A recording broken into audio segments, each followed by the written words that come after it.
Okay, let's now take a look at some practical ways in which you can implement retrieval practice and low stakes quizzing into your lessons every day, every week for all of your groups.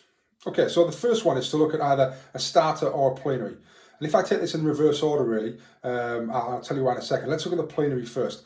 And the reason I'm doing this way around is because this is the kind of easiest one. If you're looking at kind of a stepping stones in terms of levels of difficulty and desirable difficulties.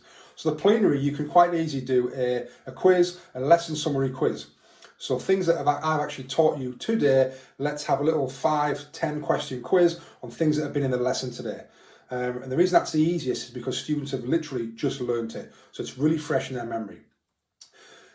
Next one is a starter. So you might have a starter which then talks about what they did last lesson. So again, it's just a little bit more difficult because you've increased a little bit more spacing there, because depending on your timetable, you may have seen them yesterday or a few days ago, or it might have even been the week before, depending on what subject you teach. So this might be, again, 5 or 10 questions. You might frame it as something that you want to kind of make seem exciting, like a Super 6 quiz, or you can play around with whatever kind of terminology you want to make it feel a little bit exciting. Going back to that idea of low stakes quizzing and not test, and it's not an exam, but it's something kind of quite cool. So if they're doing something and some questions on last lesson, again, you're pulling that information and you're making them retrieve it from, potentially at least 24 hours ago. You can then extend this to do things like quizzes where you've got last lesson, last week, last unit, last month.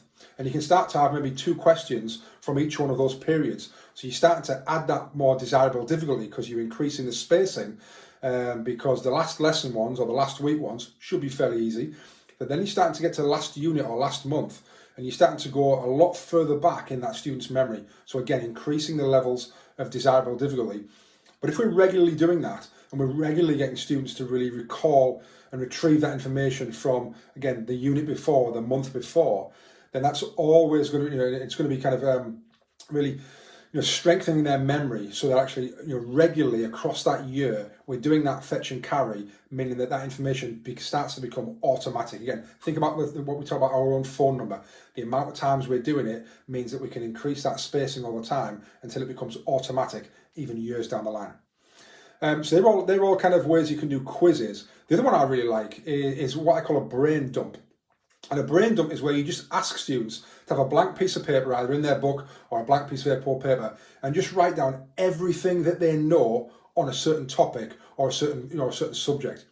And the beauty about this is that it doesn't have any, there aren't any questions that can catch students out, or because if you ask certain questions, that might be, the student might know a lot about the subject, but just get caught out on that question or a bit of terminology. Whereas when you're asking someone to do a brain dump, you're literally getting everything they know, and you might say, right, I'm going to give you 3 minutes for a brain dump.